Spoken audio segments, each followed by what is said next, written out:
బొబ్బిలిలో జరుగుతున్నటువంటి రా కదిలిరా కార్యక్రమం చూస్తా ఉంటే బొబ్బిలి కోట దద్దరిల్లే విధంగా సమావేశమైనటువంటి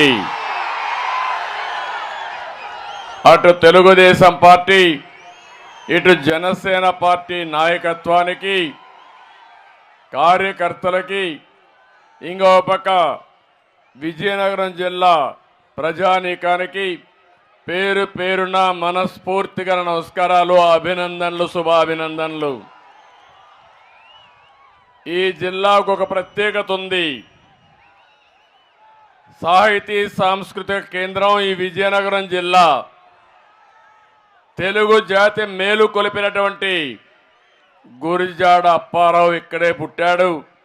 మన నాయకుడికి స్ఫూర్తినిచ్చిన వ్యక్తి గురిజాడ అప్పారావు గారని చెప్పి కూడా నేను మీకు తెలియజేస్తున్నా.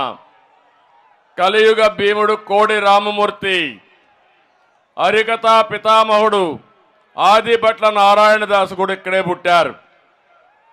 ప్రముఖ గాయకులు మీరు చూస్తే సుశీల కానీ ఘంటసాల కానీ విజయనగరంలో అక్కడే మ్యూజిక్ కాలేజీలో ప్రాక్టీస్ చేశారంటే అది ఈ జిల్లా మనకిచ్చిన వారసత్వం. అలాంటి జిల్లా.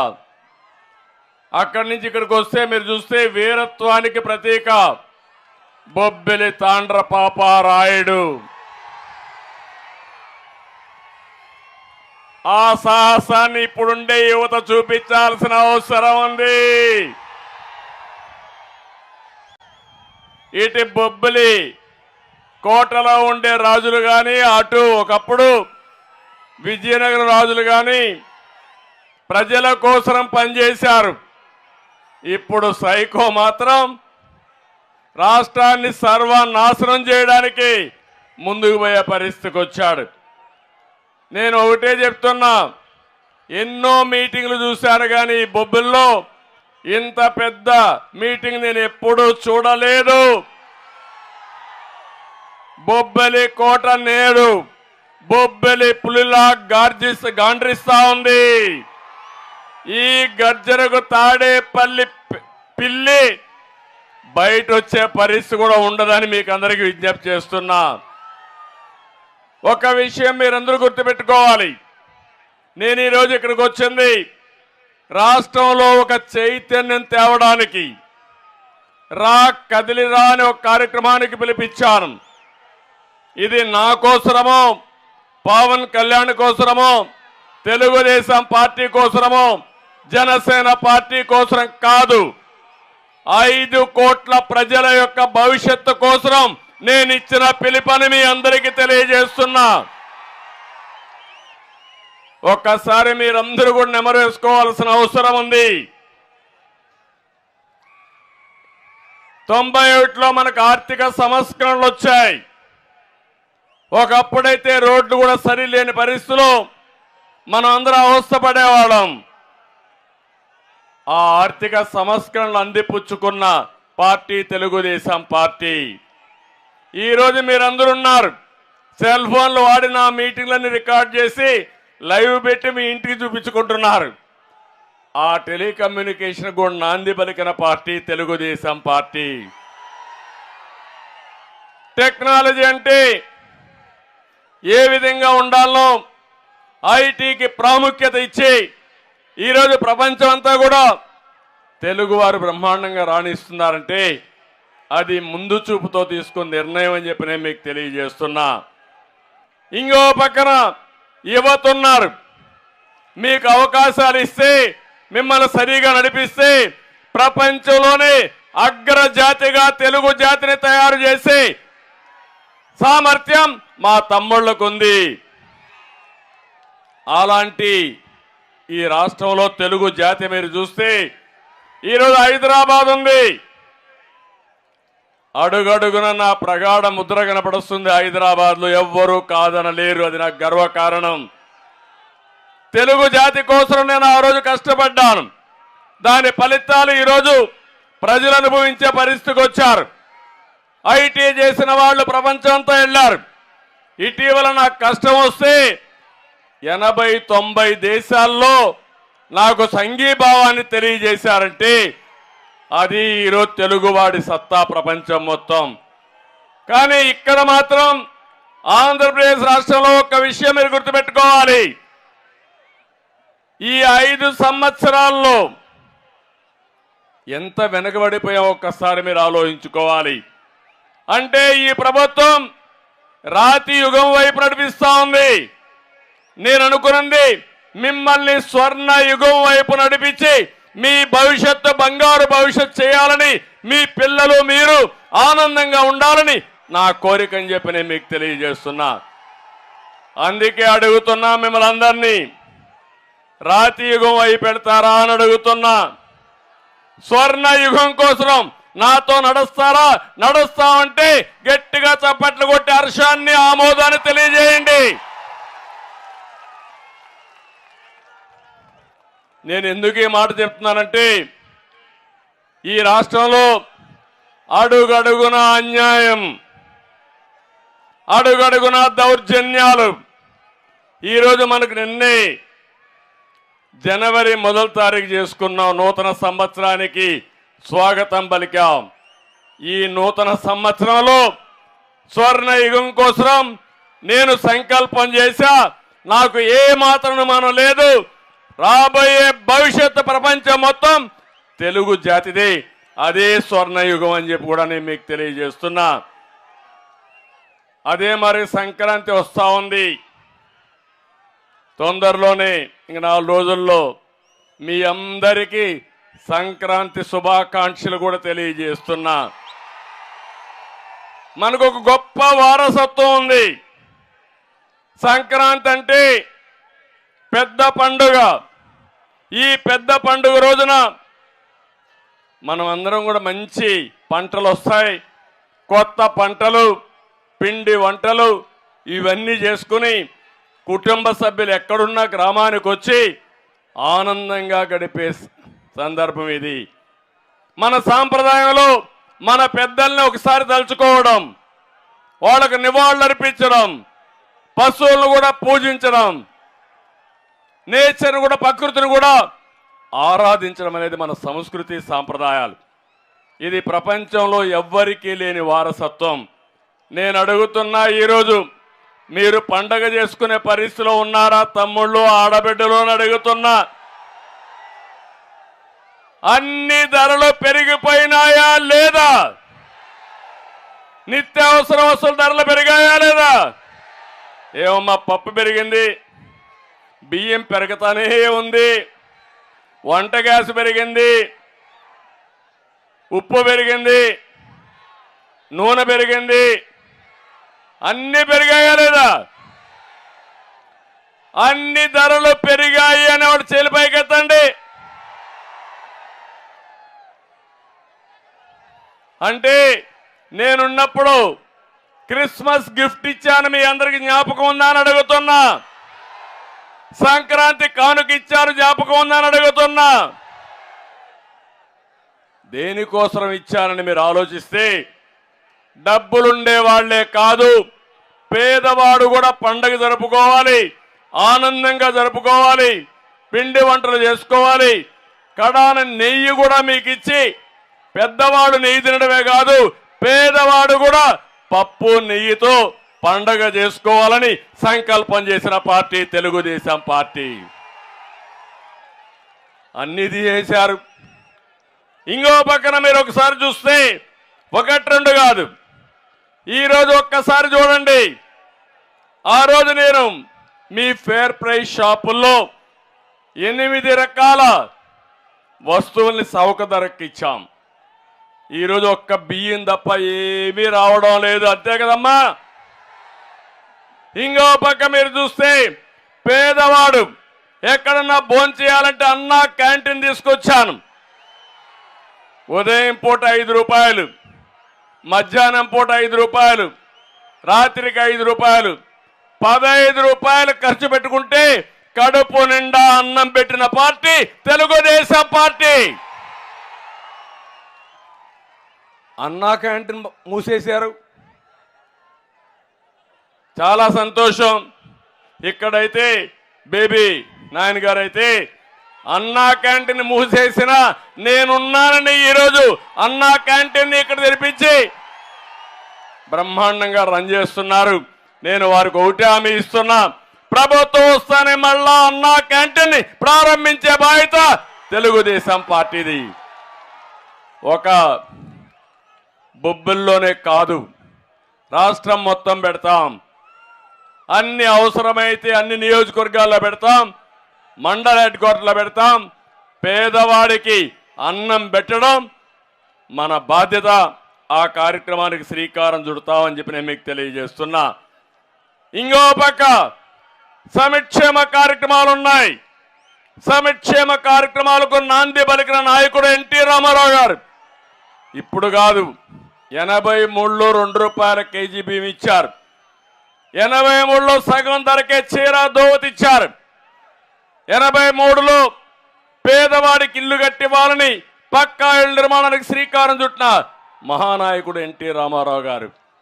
ఈరోజు నేను వచ్చిన తర్వాత మీకు అనేక కార్యక్రమాలు, చంద్రన్న బీమా ఇచ్చాను, వస్తా ఉందని మిమ్మల్ని అడుగుతున్నా. పెళ్లి కానుక ఇచ్చాం, వస్తా ఉందని మిమ్మల్ని అడుగుతున్నా. విదేశ విద్య అన్ని కూడా రద్దు చేసే పరిస్థితికి వచ్చారు. ఒక పక్క ఈ ప్రభుత్వం రద్దుల ప్రభుత్వం, పేదవాళ్ళ వ్యతిరేక ప్రభుత్వం. ఒక మాటలో చెప్పాలంటే ఈ ముఖ్యమంత్రి పేదవాళ్ళ నడ్డి విరగ్గొట్టే పరిస్థితికి వచ్చాడు. అందుకే నేను ఒకటే అడుగుతున్నా మిమ్మల్ని అందరినీ, ఇంకో పక్క బాధుడే బాధుడు, అవునా కాదా? ఆర్టీసీ రేట్లు పెంచారా లేదా?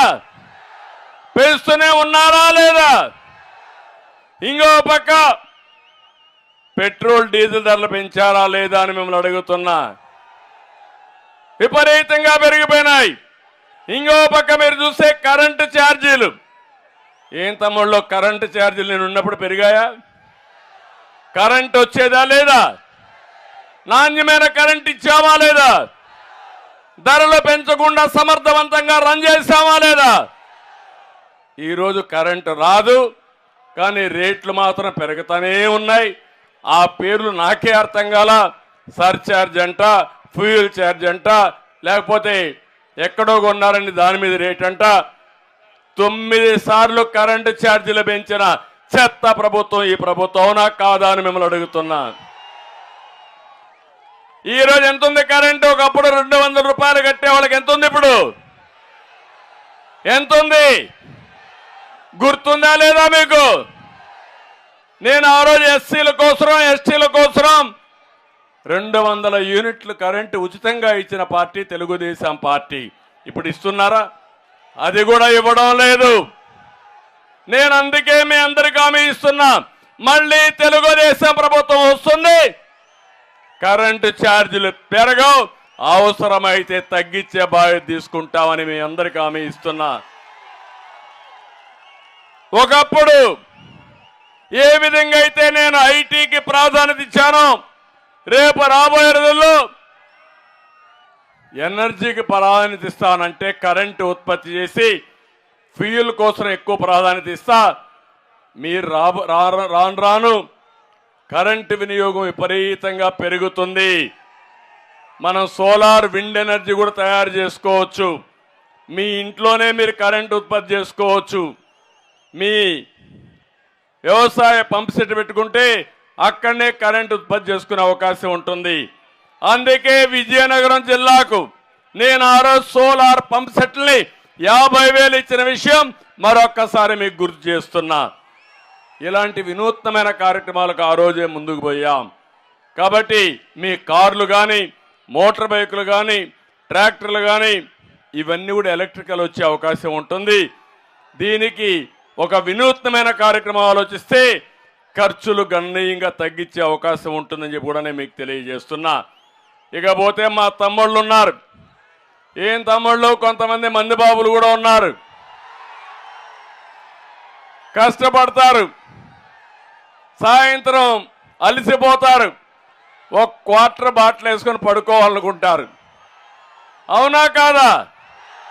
మీ బలహీనత ఈ ముఖ్యమంత్రికి అర్థమైపోయింది. అందుకే బాధుడే బాధుడు. 50 రూపాయలు ఎంత తమ్ముడు? ఇప్పుడు క్వార్టర్ బాటిల్ 200. 150 రూపాయలు ఎవరికి పోతున్నాయి? ఎవరికి పోతున్నాయి? మీకు కోపం రావడం లేదా? ఇంకా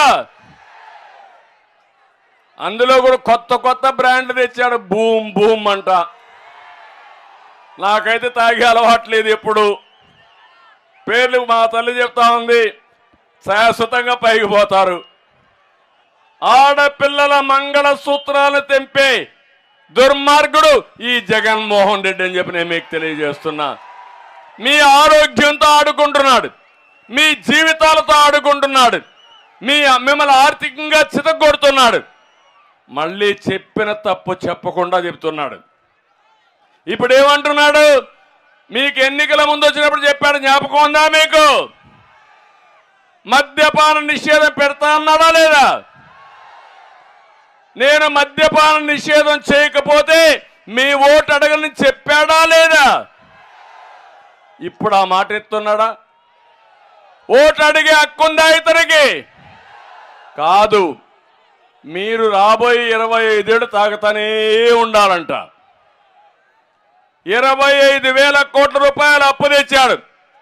ఒకవేళ మగవాళ్ళు తాకపోతే బలవంతంగా తాగిస్తారు. బానిసత్వం అలవాటు చేసే మనస్తత్వం ఈ ముఖ్యమంత్రి అని చెప్పి కూడా నేను మీకు తెలియజేస్తున్నా.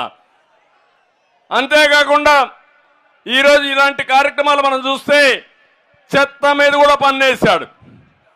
ఎక్కడ చూసినా విపరీతమైన అనర్థాలకు దారితీశాడు. ఈరోజు దేశంలోనే పెట్రోల్ డీజిల్లో అధికంగా ఉండే రాష్ట్రంలో నెంబర్ 1 మంది, అత్యధికంగా రైతుల అప్పుల్లో ఉండే రాష్ట్రం నెంబర్ 1 మంది. జగన్ ఒక అప్పుల అప్పారావు. 13 లక్షల కోట్ల రూపాయలు అప్పు చేశాడు. ఎవరు కడతారు? జగన్మోహన్ రెడ్డి కడతాడా? ఓడిపోతే ఎక్కడికి బారిపోతారో తెలియదు, పట్టుకు రావాల మళ్ళా మనం. కానీ 13 లక్షల కోట్లు మనమే కట్టాలి, అవునా కాదా అని మిమ్మల్ని అడుగుతున్నా. ఇంకో పక్కన గంజాయి డ్రగ్స్ లో మాత్రం మనమే టాప్. మీరు ఒక విషయం గుర్తుపెట్టుకోవాలి, ఎవరైనా గంజాయికి అలవాటు అయితే ఆ పిల్లలు మన పిల్లలు కాదు, మన కంట్రోల్లో ఉండరు. ఇంకా ప్రతి ఒక్క ఆడబిడ్డను కోరుతున్నా, మీరందరూ గుర్తుపెట్టుకోవాలి, మన పిల్లల్ని మనం కాపలా కాయలేం. బయట పోయినప్పుడు ఎవడైనా గంజాయి అలవాటు నేర్పిస్తే ఇంకా జీవితాంతం అతను మన చేతుల్లో ఉండడు. మనం పోగొట్టుకోవాలి. ఇంత దుర్మార్గం జరిగితే ఏ రోజు ఒక్క రోజైనా సరే గంజాయి లేకుండా చేయడానికి సమీక్ష చేశాడా ఈ ముఖ్యమంత్రి? ఇది న్యాయమా అని మిమ్మల్ని అడుగుతున్నా. ఇంత దుర్మార్గుడు వదిలిపెడతారా అని మిమ్మల్ని అడుగుతున్నా. ఇంకో పక్క విద్యుత్ రేట్లు, మద్యం రేట్లు, ఇసుక ధరల్లో కూడా మనమే టాప్.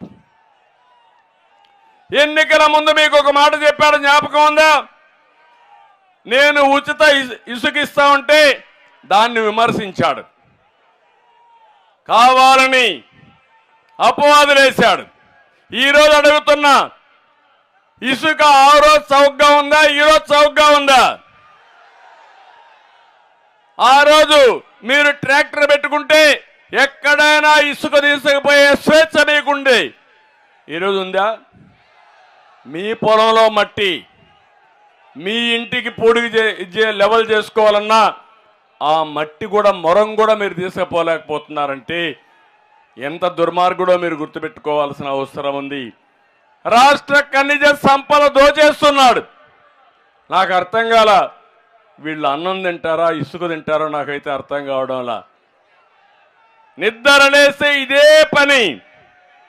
ఇంకో పక్క కోర్టు ధిక్కరణ కేసులో ఏపీ నెంబర్ 1. మా తమ్ముళ్ళు ఉన్నారు ఇక్కడే. తమ్ముళ్ళు జాబులు వచ్చాయా? వచ్చాయా అని అడుగుతున్న తమ్ముళ్ళని. ఏం చెప్పాడు? జనవరిలో జాబ్ క్యాలెండర్. 5 ఏళ్ళు అయిపోయిందా? పోగాలం వచ్చిందా? పోయే రోజులు దగ్గర పడ్డాయా? 5 ఏళ్ళు మీకు ఉద్యోగాలు ఇచ్చాడా అని మిమ్మల్ని అడుగుతున్నా. డిఎస్సీ పెట్టాడా అని మిమ్మల్ని అడుగుతున్నా. డిఎస్సి పెట్టడు, ఉద్యోగాలు లేవు. కడాన మీరు చూస్తే ఎంత దుర్మార్గం అంటే ఉండే పరిశ్రమలు కూడా పారిపోయినాయి. వాళ్ళకు వాటాలు అడిగాడు, ఎక్కడికక్కడ వాటాలు అడిగితే ఈ రాష్ట్రం కాకపోతే ఇంకొక రాష్ట్రం అని వాళ్ళు కూడా పారిపోయే పరిస్థితికి వచ్చారు. అంటే మొత్తం ఒకటే చెప్తున్న, జాబు రావాలంటే మళ్ళీ హామీ ఇస్తున్న తెలుగుదేశం జనసేన ప్రభుత్వం యువతకు ఉద్యోగాలు ఇచ్చే బాధ్యత మాదని మరొక్కసారి హామీ ఇస్తున్నా. ప్రతి ఒక్క తల్లి, ప్రతి ఒక్క తండ్రి పిల్లల్ని బాగా చూసుకుంటాం. మనం ఒక పూట తినకపోయినా ఆ పిల్లల్ని బాగా చదివిస్తే వాళ్ళు బాగుపడతారు. నాకు వయసు వచ్చినప్పుడు నా పిల్లలు చూసుకుంటారనే ఉద్దేశంతో వాళ్ళని బాగా చదివిస్తాం. అలాంటి పిల్లలు చదువుకున్న తర్వాత కూడా ఉద్యోగం రాకుండా మీరు చేసే కూలి డబ్బులతో వాళ్ళు గడపాలనుకోవడం ఎంత ఘోరమో మీరు ఒక్కసారి ఆలోచించండి. ఇది మన యువత తప్పు కాదు, మన పాలకుల తప్పు. అందుకే నేను ఒక హామీ ఇచ్చాను, యువ గళం కింద ప్రతి ఒక్క నిరుద్యోగిని, చదువుకునే పిల్లల్ని పూర్తిగా ఆదుకునే బాధ్యత తెలుగుదేశం పార్టీ జనసేనది. 3,000 రూపాయలు నిరుద్యోగ భృతి ఇస్తాం తమ్ముళ్ళు.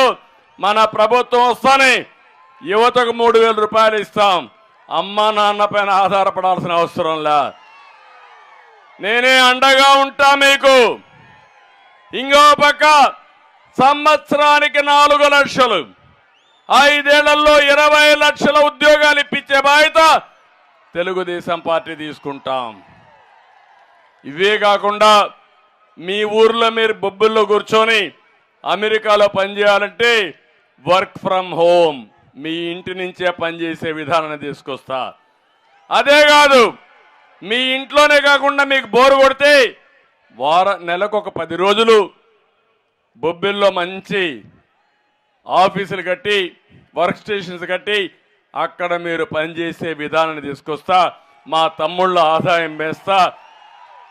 అమ్మను నాన్నను చూసుకుంటూ మీరు ప్రపంచం అంతా పనిచేసి మీరు అవసరమైతే బయట పోవాలంటే వెళ్ళే పరిస్థితి తీసుకొస్తాను తప్ప ప్రతి ఒక్కరికి ఉపాధి కల్పించే బాధ్యత తీసుకుంటామని చెప్పి మరొక్కసారి తెలియజేస్తున్నా.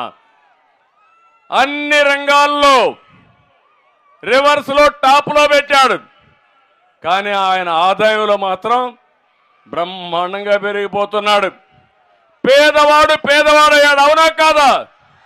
మీ జీవన ప్రమాణాలు పెరగలేదు, అవునా కాదా? కానీ దేశంలో రిచెస్ట్ సీఎం ఎవరు తెలుసా? ఎవరు? ఇది నేను చెప్పింది కాదు, రికార్డులో ఉండే సత్యం. ఆయన ఇప్పుడు మాట్లాడుతున్నాడు ఏమని? రాష్ట్రంలో పెత్తందారులకి పేదవాళ్ళకి పోరాటం అంట. నేను పెత్తందారంట, ఆయన పేదవాడంట. పాపం నిరుపేద, ఆయన డ్రాయర్ కూడా లేదు.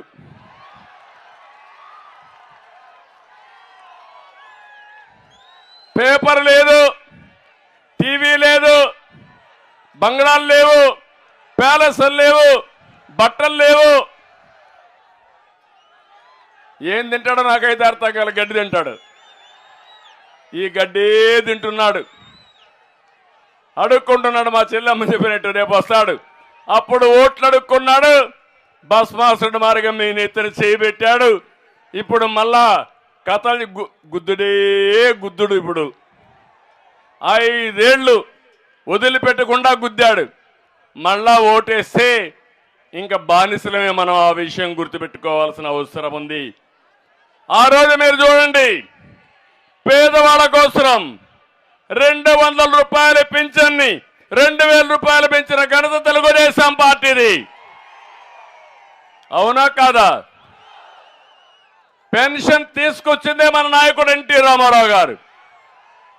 ఆ తర్వాత నేను 200 రూపాయలు ఉంటే ఒకేసారి 1000 రూపాయలు చేశా, దాన్ని మళ్ళా 2000 చేశా. మీటింగ్లో వస్తే మాట్లాడతాడు, అబద్ధాల కోరు ఈ ముఖ్యమంత్రి. ఆయన 1000 రూపాయల నుంచి 3000 చేశాడంట. ఎవరు చేశారు తమ్ముడు 2000 వరకు? నేను చేశాను. తెలుగుదేశం చేసిందంటే గట్టిగా చప్పట్లు కూడా చెప్పండి. జగన్మోహన్ రెడ్డి అనునిత్యం అబద్ధాలు చెప్తావు. ఈ విషయంలో మీరు ప్రజలను అడిగితే వాళ్ళే చెప్తారు. రికార్డులు చూస్తే అవి అర్థమవుతాయి. మళ్ళీ నేను చెప్తున్నా, ఈ ముఖ్యమంత్రి చేసిన ఇది మీరు చూస్తే మీ అందరికీ తొలి రోజునే పెన్షన్ ఇస్తానని చెప్పాడా లేదా? 3000 ఇస్తానన్నాడా లేదా? తర్వాత వంతుల వారిగా దశల వారిగా ఇస్తానని మాట మార్చేశాడు.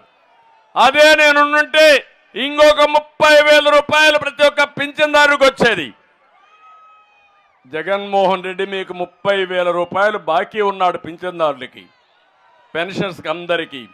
అందుకే నేను ఒకటే హామీ ఇస్తున్నా, మళ్ళీ రాబోయే రోజుల్లో వీళ్ళకు న్యాయం చేసే బాధ్యత కూడా తెలుగుదేశం పార్టీ తీసుకుంటాం. చరిత్రలో మొట్టమొదటిసారిగా కిడ్నీ బాధితులకి, తలసేమియా వ్యాధి బాధితులకి, కల్లుగీత కార్మికులకి, డప్పు కళాకారులకి, మత్స్యకారులకి 50 ఏళ్లకే పింఛనిచ్చాం. కడాన ట్రాన్స్జెండర్ ఆడ మగ కాని వాళ్ళు కొంతమంది ఉంటే వాళ్ళు కొన్ని గ్రామాల్లో తిరిగి బాధపడతా ఉంటే వాళ్ళకు కూడా ఇండ్లు కట్టించి నెలకు 2000 రూపాయలు పింఛనిచ్చిన ఘనత తెలుగుదేశం పార్టీదని చెప్పి నేను మీకు తెలియజేస్తున్నా. అది మానవత్వం.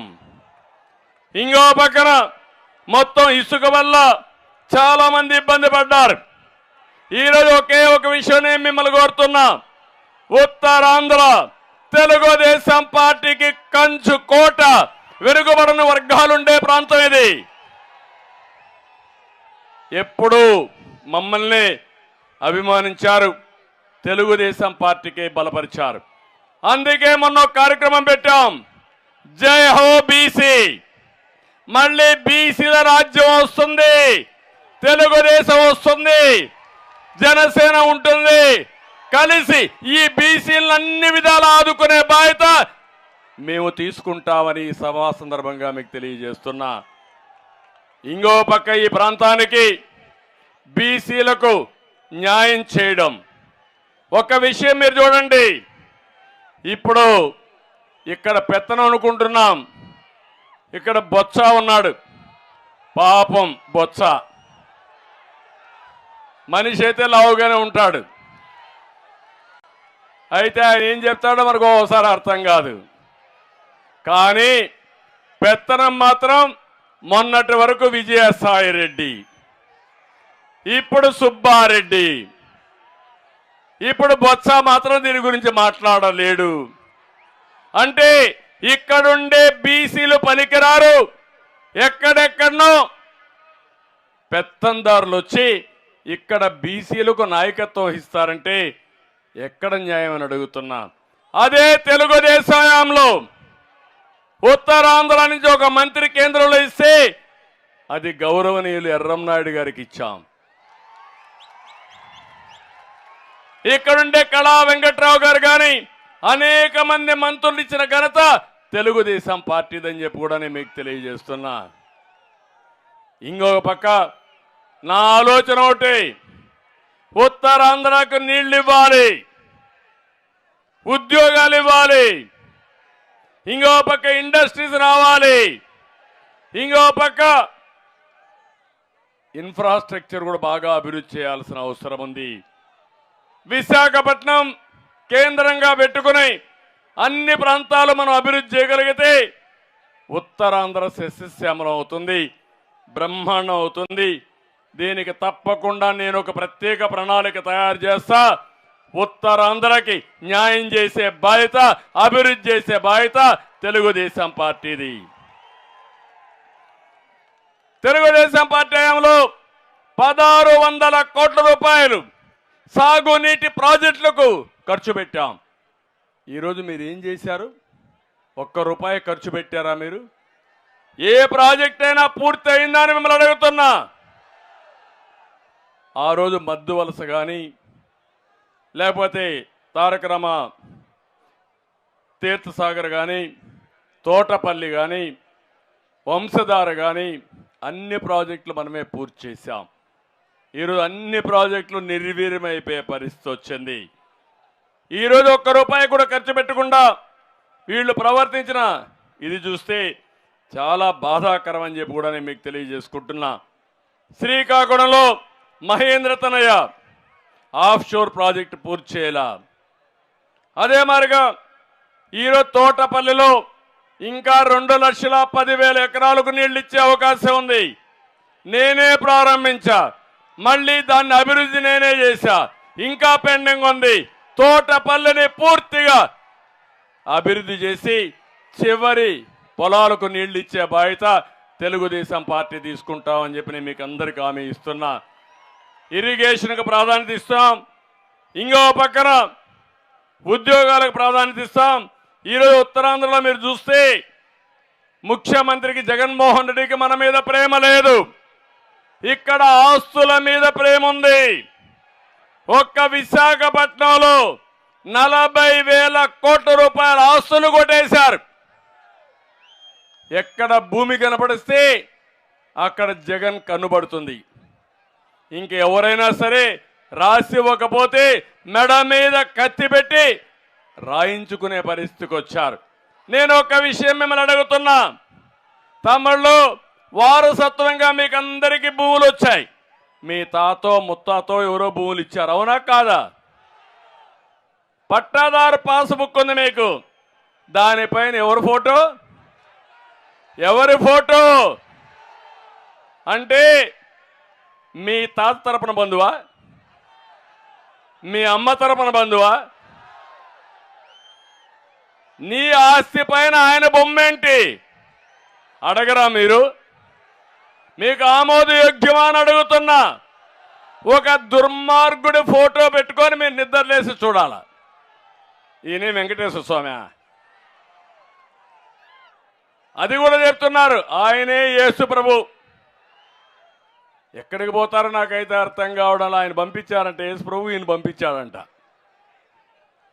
ఇంకో పక్క మీరు ఒకసారి చూస్తే మీ భూమి సర్వే చేస్తున్నారు, సర్వే చేసి రాళ్లు నాటుతారు. ఆ రాళ్ల పైన ఎవరు ఫోటోయా? ఇది సైకో కాకపోతే ఏంటి? ఇంకో పక్క నిన్న మంత్రి చెప్తున్నాడు భూరక్షణ చట్టం అంట. భూరక్షణ కాదు, భూభక్షణ చట్టం వస్తా ఉంది. అది అమలైతే మీ భూమి మీది కాదు, మీ ఇల్లు మీది కాదు. అందులో చాలా భయంకరమైన క్లాసులు పెట్టారు. నీ భూమి సైకో వేరే వాళ్ళ పేరు మార్చేస్తే మీరు ఎంఆర్ఓ కంప్లైంట్ చేయడానికి కూడా వీలు కాదు, ఆర్డీఓ కూడా అధికారం లేవు, మున్సిపల్ కోర్టు కూడా లేదు, నేరుగా హైకోర్టు పోవాలి. హైకోర్టు పోతే ఎన్నేళ్ళు పడుతుందో మీరే గుర్తుపెట్టుకోండి. అంటే మన భూమి, మన పట్టాదారు పాస్ పుస్తకం పైన ఈయన బొమ్మ వేసుకున్నాడు. ఇప్పుడేం చేస్తున్నాడు? సర్వే పేరుతో మన పొలం చుట్టూ రాళ్లు పెట్టి ఆయన బొమ్మ వేసుకుంటున్నాడు. పోతే పోయాడు అనుకున్నాం. కడాన మీ రికార్డులు తారుమారు చేసి, చట్టాలని తారుమారు చేసి అది కూడా కొట్టేయాలని ప్రయత్నం చేస్తున్నాడు. నేను ఒకటే చెప్తున్నా, భూరక్షణ చట్టం కాదు, ఇది భూభక్షణ చట్టం. తెలుగుదేశం పార్టీ ఎట్టి పరిస్థితుల్లో దీన్ని ఆమోదించాం, క్యాన్సిల్ చేస్తాం. కొత్తగా మిమ్మల్ని అందరినీ ఉండే చట్టాలే చాలు. ప్రజల ఆస్తులకు రక్షణ లేని చట్టాలు మనకెందుకని అడుగుతున్నా. లాయర్స్ అంతా పెద్ద ఎత్తున పోరాటం చేస్తున్నారు, ప్రజలంతా వద్దంటున్నారు. కానీ నిన్న ఈ జిల్లాలో ఒక ఆయన పెద్ద నాయకుడు ఉన్నాడు. ఆయన ఏం మాట్లాడతారో ఆయనకే కాదు, శ్రీకాకుళంలో ఉన్నాడు రెవెన్యూ మంత్రి. ఆయన మాట్లాడుతున్నాడు ప్రపంచంలో ఉండే టెక్నాలజీ అంతా తీసుకొచ్చారంట. ఈయన టెక్నాలజీ అంటే ఏంటో నాకు తెలియదు, నాకు నేర్పిస్తారు టెక్నాలజీ గురించి. టెక్నాలజీ దుర్మార్గుల చేతుల్లో ఉంటే మన జీవితాలు ఇంక ఉండవు తమ్ముళ్ళు. ఎందుకంటే ఇంత మునుపు మీ దగ్గర రికార్డు ఉండేది, ఇప్పుడు రికార్డు కూడా లేదు. ఒక్క నెంబర్ మార్చి మీ భూమి 22A కింద ఉంది, ఇది నీ భూమి కాదు, ఎల్లయ్య భూమిని ఆయన పేరు రాసేస్తే ఇంకా మన పని అయిపోయింది, ఇంక రికార్డే లేదు, డిస్ప్యూటే లేదు. అలాంటి దుర్మార్గమైన కార్యక్రమాలు చేస్తున్నారు. ప్రజల్ని బానిసలుగా చేయాలనుకుంటున్నారు. అందుకే నేను మిమ్మల్ని అందరినీ కోరుతున్నా, ఇది గుర్తుపెట్టుకొని జాగ్రత్తగా ఉండమని చెప్పి కోరుతున్నా. ఇంకో పక్క విజయనగరంలో గిరిజన యూనివర్సిటీ తెస్తే ఎప్పుడో పూర్తి కావాల్సింది ఇంకా పూర్తి కాకుండా ఆడిచ్చే పరిస్థితికి వచ్చారు. భోగాపురం ఎయిర్పోర్టు ఎప్పుడో పూర్తి కావాల్సింది ఆడుకొని ఇప్పుడు కూడా పూర్తి కాని పరిస్థితి. బావనపాడు నేను పోర్టు ప్రారంభిస్తే దాని పేరు మార్చి మూలపేటను మార్చి మళ్ళీ శంకుస్థాపన చేసి డబ్బులకు కక్కుర్తిపడి అమ్ముకునే పరిస్థితికి వచ్చాడు. విశాఖపట్నం నేను ఆర్థిక రాజధానిగా తయారు చేయాలని, ఐటీ క్యాపిటల్గా తయారు చేయాలని, టూరిజం హబ్గా తయారు చేయాలని నేను ముందుకు పోతే దాన్ని గంజాయి క్యాపిటల్గా, క్రైమ్ క్యాపిటల్గా తయారు చేసే పరిస్థితికి వచ్చాడు. ఇవన్నీ చాలా బాధేస్తుంది ఇవన్నీ చూస్తూ ఉంటే. ఇంకో పక్క నేను ఒకటే అంటున్నా, మిమ్మల్ని అందరూ ఉన్నారు ఇక్కడ. అమరావతి మన రాజధాని, మీ అందరి ఆమోదయోగ్యంతో చేశాం. కావాలని తప్పుడు ప్రచారం పెట్టి 3 రాజధానులని 3 ముక్కలాటాడి ఈరోజు అసలే రాజధాని లేకుండా చేసిన దుర్మార్గుడు ఈ జగన్మోహన్ రెడ్డి. ఈ విషయం కూడా మీరు గుర్తుపెట్టుకోవాల్సిన అవసరం ఉంది. నేను అందుకనే ఇంకొక పక్క మీరు చూస్తే ఇప్పుడు కొత్త ఓడిపోతామని అర్థమైపోయింది. సినిమా అయిపోయింది. ఓడిపోతారా లేదా వైఎస్ఆర్ కాంగ్రెస్ పార్టీ? ఓడిపోతారు అంటే చేలిపైకి చెప్పండి. వాళ్ళు ఓడిపోతే రాష్ట్రం గెలుస్తుంది, పార్టీలు కాదు. ఈ పోరాటం సైకో జగన్ కి 5 కోట్ల ప్రజల భవిష్యత్తు కోసం జరిగే పోరాటం. ఈ పోరాటంలో రాష్ట్రం గెలవాలన్నా సైకో గెలవాలన్నా అని మిమ్మల్ని అడుగుతున్నా. రాష్ట్రం గెలవాలనా లేదా? అందుకే ఇది అర్థమైపోయింది, సీన్ తెలిసిపోయింది. అందుకే ఇప్పుడు ఏం చేస్తాడు, ఎమ్మెల్యేలు మార్చేస్తున్నాడు. ఎప్పుడన్నా చూసారా ఎమ్మెల్యేని ట్రాన్స్ఫర్ చేయడం? చూసారా అని మిమ్మల్ని అడుగుతున్నా. ఈ ముఖ్యమంత్రి ఎటుంటాడంటే అందితే జుట్టు, అందకపోతే కాళ్ళు, అంతే కదా. మొన్నటి వరకు ఏం చేశాడు, 38 మంది ఎమ్మెల్యేలని లిస్ట్ ఇచ్చాడు, ట్రాన్స్ఫర్లు చేశాడు. దాంట్లో మంత్రులందరినీ ట్రాన్స్ఫర్ చేసి కొంతమందికి సీట్ ఇవ్వాల. కోడిగుడ్డు మంత్రి ఉన్నాడు ఇక్కడ, ఐటీ అంటే కోడిగుడ్డు అంటాడు. ఇప్పుడు ఆయనకి సీటే లేదు. నేను అడుగుతున్నా, ఒక మంత్రిగా నీ నియోజకవర్గ ప్రజల్ని మెప్పించలేని మీరు అక్కడ చెత్త అని ప్రూవ్ అయిన తర్వాత ఇంకొకటి ఇక్కడ పోతే బంగారం ఎట్లా అవుతుంది తమ్ముళ్ళు? మీ ఇంట్లో చెత్త వేరే ఇంట్లో బంగారం అని మిమ్మల్ని అడుగుతున్నా. ఈ నియోజకవర్గంలో వేస్ట్ ఇంకొక నియోజకవర్గంలో బెస్ట్ అవుతుందా అని మిమ్మల్ని అడుగుతున్నా. ఇక్కడే రాజాంలో ఒక ఎమ్మెల్యే ఆయన ట్రాన్స్ఫర్ ఇచ్చారు. ఎక్కడికి?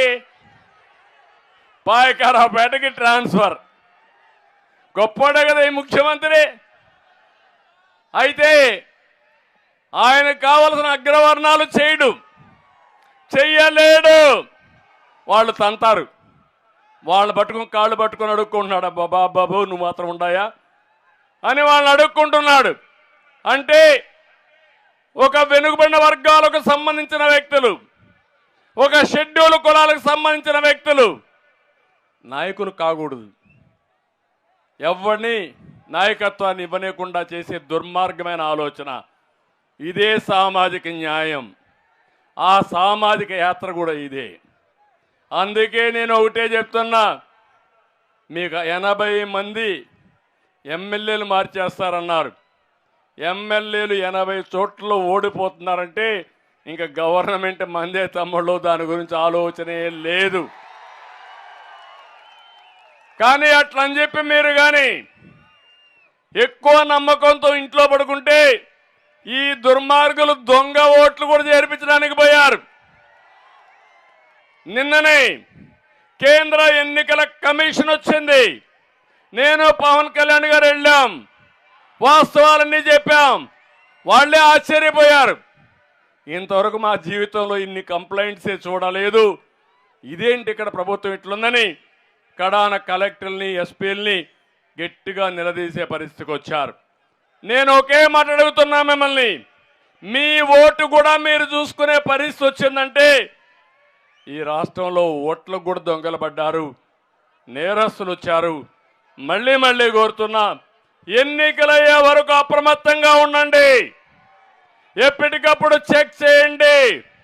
తమిళ్లో యువత ఒక పని చేయండి, సైకిల్ ఎక్కండి, తెలుగుదేశం జనసేన జెండాలు పట్టుకోండి, ఇంటింటికి వెళ్ళండి, ప్రజా చైతన్యం తీసుకురండి.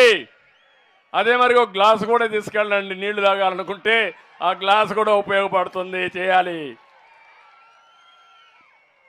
కాబట్టి ఈ ప్రజా చైతన్యం కోసం మళ్ళీ ఇలాంటి దుర్మార్గుడు వస్తే ఏమవుతుందో చెప్పాల్సిన అవసరం మీకు అందరికీ ఉంది.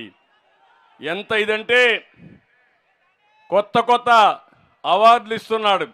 ఎక్కువ తిడితే బూత్ శ్రీ, ఇంకా ఎక్కువ తిడితే బూత్ రత్న, బూత్ భూషణ్, బూత్ సామ్రాట్.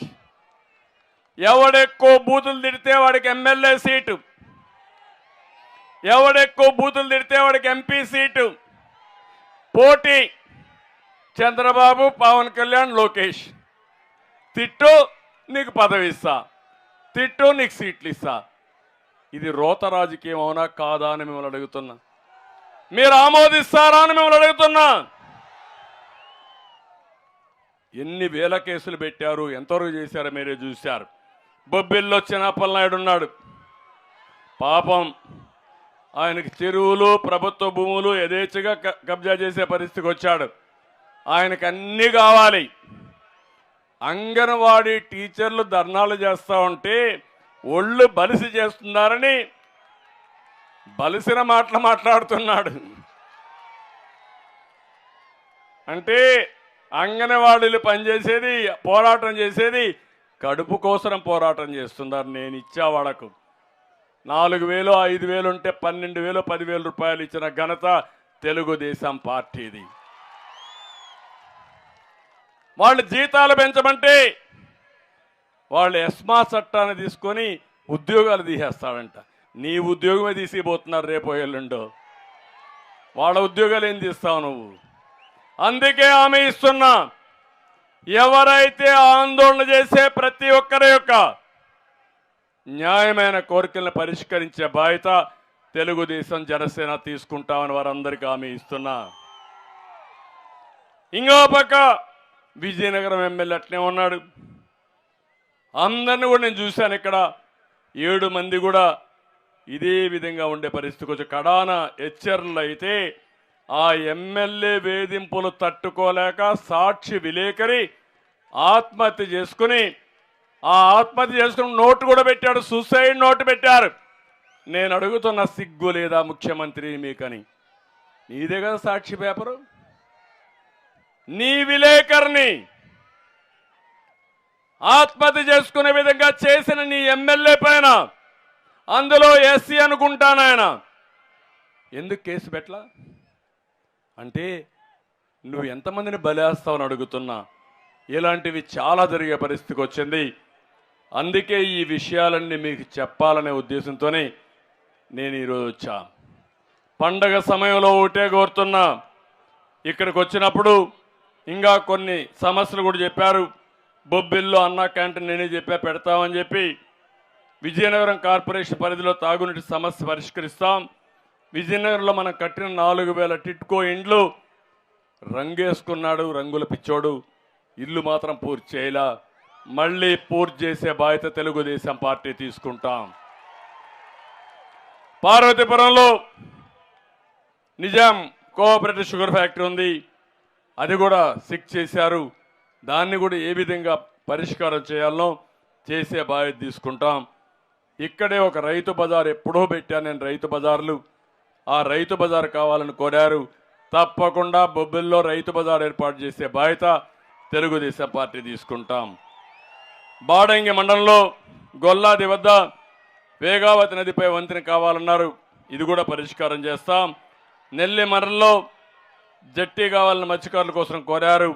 రాజాం పాలకొండ ప్రధాన రహదారిని కూడా నిర్మాణం చేయాలని కోరారు, ఇది కూడా చేస్తామని చెప్పి కూడా హామీ ఇస్తున్నా. తమ్ముళ్ళు, మళ్ళా నేను వచ్చిన తర్వాత రోడ్లకు మహర్దశ వస్తుంది. ఏ రోడ్డని కాదు, ఒకటి హామీ ఇస్తున్నా, అన్ని రోడ్లని బాగు చేసే బాధ్యత తెలుగుదేశం జనసేన తీసుకుంటామని కూడా మీ అందరికీ హామీ ఇస్తున్నా. ఇంకో పక్క ఈ రాష్ట్రాన్ని పునర్నిర్మాణం చేసుకుందాం, మళ్ళీ కాపాడుకుందాం. సంక్రాంతి రోజున పండగ పూట పండగ చేసుకుంటూనే ఏదైతే స్వర్ణ యుగానికి సంకల్పం చేయండి. ఈ స్వర్ణ యుగంలో మీరు ఆనందంగా ఉండాలి, మీ పిల్లలు ఆనందంగా ఉండాలి, పిల్లలందరికీ ఉద్యోగాలు రావాలి, రైతు రాజ్యం రావాలి, పేదవాళ్లకు వెనుకబడిన వర్గాలకి భవిష్యత్తు ఉండాలి. ఇవన్నీ మీరు సంకల్పం చేయండి.